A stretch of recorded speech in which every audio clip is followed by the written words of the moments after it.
India is the next logical partner, and there has been warming of ties since Prime Minister Trudeau's reign. Now, Mr. Carney, again, I'll repeat it again, has shown the right attitude and has been very pragmatic towards the India relationship. How do you see it moving forward? Well, there we go with that word pragmatic again. Pragmatic or cynical? Same thing, but different tone.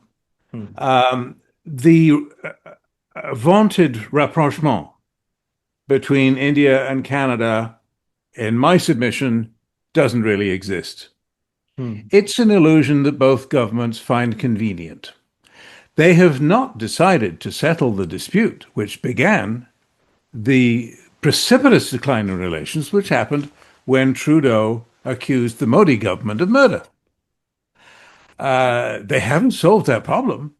Nobody said they're sorry. Nobody said they were wrong. So there has been no settlement other than the two governments looking at each other, as it were, but certainly Carney and Modi, not Trudeau and Modi. I don't think Trudeau could have pulled it off. There was too much bad blood. We can discuss that if you like.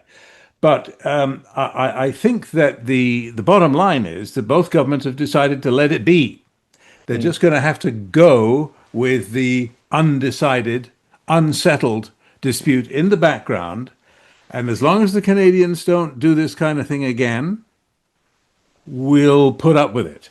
And the Indians will say, the Canadians will say, as long as the Indians don't do this kind of thing again, we'll put up with it. Hmm. In other words, it's the piece of the grave. It's the unsettled settlement. I don't think that it will endure. I think that the antipathy, to put it mildly, of Indians generally, not just the Indian government, but I mean, on this one, I think we would agree they do speak for the Indian people. It's not as though they're all, crying out for Khalistan. Quite the reverse. They want these people done away with. Mhm. I think that the time will come that movement isn't going away. Whoever murdered Hardeep Singh Nijjar did a great favor for the Khalistanis because it Hmm. gave them a propaganda victory. Look, Yeah. you see, India is murderous. They've imitated the Khalistanis. They've become Hmm. like them. So I see it as a great favor to the Hmm. Khalistanis, a great mistake. Whoever killed Nijjar made a great mistake and gave a gift to the Khalistan movement. But settle it? No, it hasn't been settled because that will come back. And it'll come back because of that dynamic, where they have been given a propaganda boost that they could not have bought in a million years. They've been given the right to say, aha, you see, they're murderers. Right. And just as we have said for all of these years, that's going to come back. They're still at it. They're having bigger demonstrations. They're more organized, and their propaganda is polished and ready for prime time. Mr. Milewski, the number one threat to Canada and election interference was China, and Yeah. you managed to do a deal with them. Is Khalistan that big of a stumbling block now for Indo-Canadian relations? If Well, it can be done with China, why can't it be done with India? it can be a stumbling block if people are stupid enough to resort to murder in the streets of Canada. Hmm. And that's why this row began, and that's why it had to be at least pretend settled. Let's say it's a subterfuge. Is it worth it? No, absolutely not. I don't Hmm. think there are, like most people in Canada, they have no idea who Hardeep Singh Nijjar was. Indians said he was a terrorist. Oh, boy, do they have terrorists in India? I mean, Canadians know nothing about all this. And most Sikhs don't care about it either. Yeah. They're not clamoring. I say these demonstrations are well organized and their propaganda, I said, is ready for prime time. There's a polished elite group of Khalistanis in Canada more than in any other place in the world, including India, Mhm. including Punjab, who are good at this.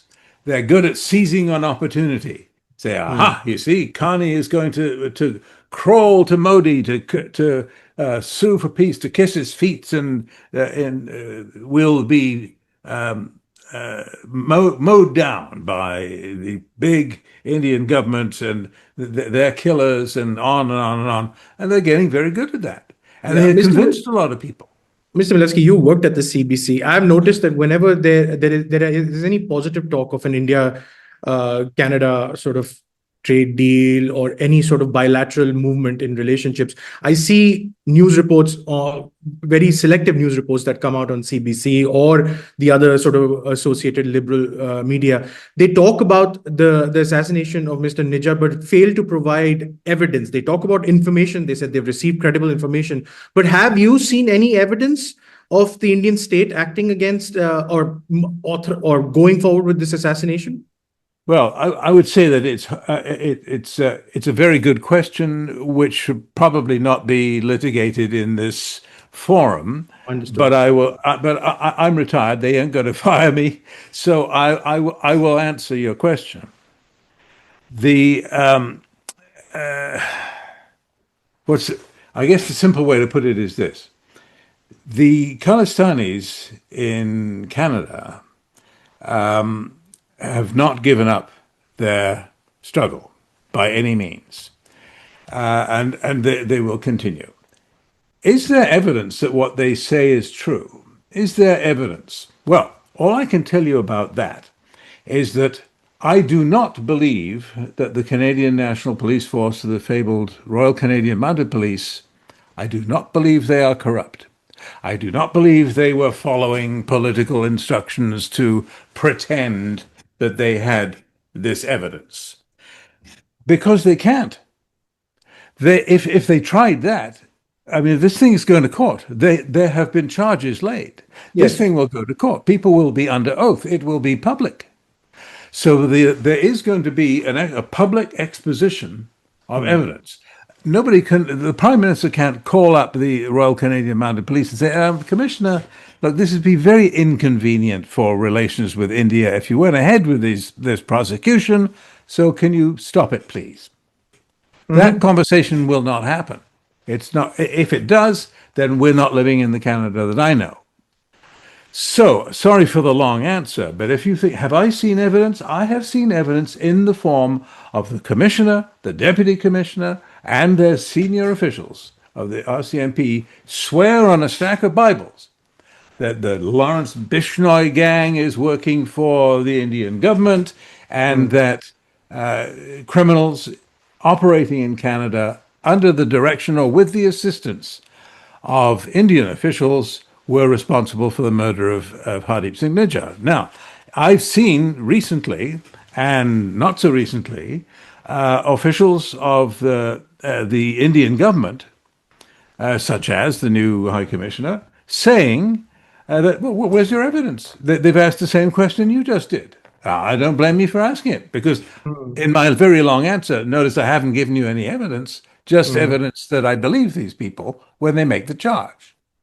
But I think that when it comes to court, you're going to get some nasty surprises, and it's going to take some very fancy footwork, which I can't imagine sitting here today, for the government to sidestep that, or to put it on a sidetrack somewhere, to keep the Indians happy by putting it off stage. Yes. I don't see how that happens in Canada. I don't see how it happens.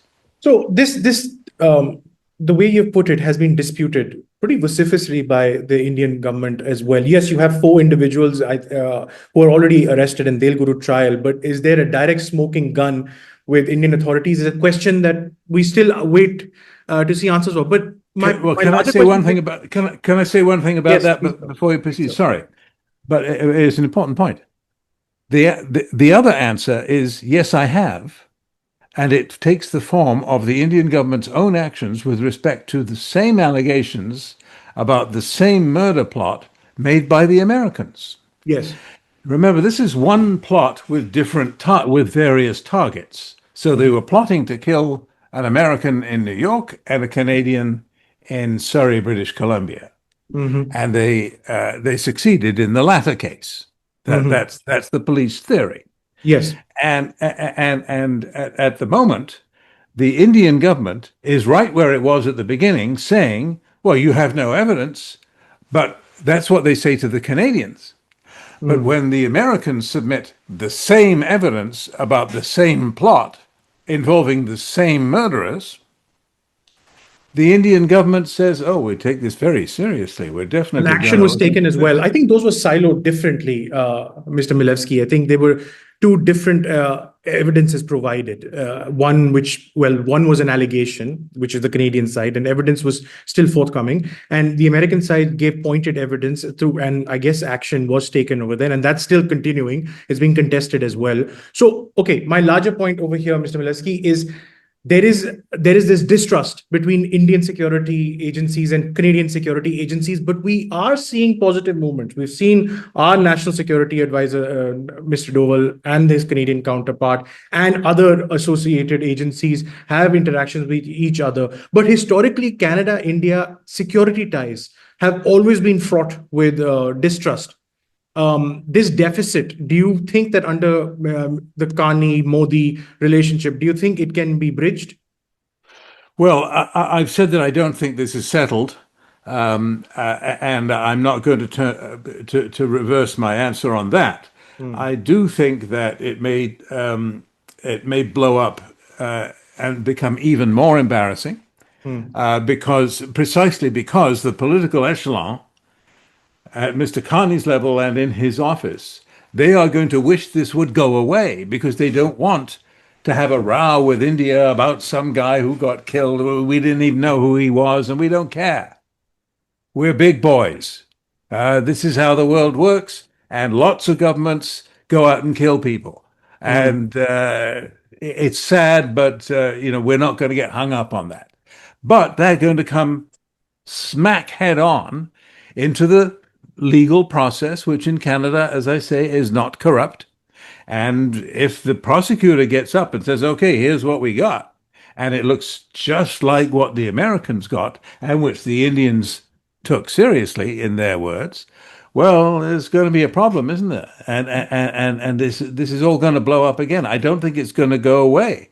And until Canada has a government that openly says, okay, we're going to sweep this under the rug with our eyes wide open, like Melanie Joly, and we're going to accept that, yeah, murder was committed on Canadian soil. Maybe the Indian government had something to do with it. We don't like it, but we're not going to cry about it. We've got other fish to fry, Hmm. other things to worry about. Can two of When the these? government admits Yes. that they're accepting it and moving on, then things will change. But they haven't done that. I haven't heard a word from Carney to say, Well, make the prediction, Mr. Milewski. What happens? Can these two events coincide simultaneously? The trial of Hardeep Singh Nijjar and India-Canada trade pacts. well, I will take my hat off to, if anyone can do it, probably Narendra Modi is the man. I mean, he's an enormously clever man, and he's also quite ruthless. Hmm. And you can add Amit Shah into the mix and so on. It is a very interesting subject, and they're a very interesting group of men, and it would not be amazing to me or to many people. I don't think it's at all amazing if the government said, okay, enough of this. I want this guy got rid of. And somebody gets the bright idea, oh, well, who will rid me of this turbulent priest? The old saying. I think that the two things that you described could not happen together without an explosion, without the whole relationship going backwards again. Neither of the present governments want that to happen. They have agreed to let it go. Let's talk about. It's much more important to the voting public in both India and Canada to have a healthy economy. Let's build on trade. Let's worry about that. We didn't know this guy Nijjar. The hell with him. Hmm. They're just not ready to say that out loud, so they're saying it quietly in a room between the two of them. I want to go back into history. You are a subject matter expert on the Khalistan movement in Canada.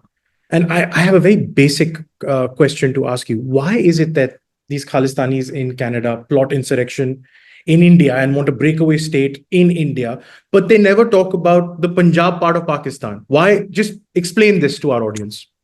It's extremely bizarre, and I think it's inexplicable. It makes absolutely no sense at all, particularly when there are so many very important historical and cultural sites in Pakistani Punjab, which they don't seem to be interested in. Nankana Sahib is only the birthplace of the founder of the Sikh religion, Guru Nanak. Yes. They're not claiming, I mean, and I could go on, there's a whole list of them. And it makes no sense at all. So the real answer that they will not give and they cannot say is because it would never happen. It would never. It's completely impossible. Without Pakistani support, their movement dies. They have depended on Pakistani support from the very beginning, going back to the 1940s, and so it would be impossible to sustain their movement without Pakistan, and they wouldn't get that support if they started claiming pieces of Pakistan. They would be greeted like Trump is in Greenland. In other words, not at all. I mean, but you're quite right. It is absolutely absurd, and they hate hearing that question. They won't like it when they see the tape. So, other Khalistanis in Canada, do they think that Pakistan has this brotherly love for them and they're aiding and abetting them for a sovereign state, or is it something more sinister? No, it's realpolitik. We were just talking about how Modi and Carney have decided to basically sweep as far as they can the Nijjar affair under the rug. Here too, it's realpolitik. The Khalistanis know they're going nowhere. They know that this Khalistani dream of an independent state is not going to happen. It's a fundraising tool. It makes you the big man on the street. If you are the leading Khalistani, well, you're the guy who's standing up for the Sikhs. At least that's the illusion that they propagate. That's what their business is, really. I mean, have you seen Gurpatwant Singh Pannoon of Sikhs for Justice? Yes. The leading figure now in the movement for Khalistan. Have you seen him raising an army? Are they going to fight anybody? No. It's entirely a paper tiger, but it's a good business because you are greeted as somebody who's, a hero of the Sikhs.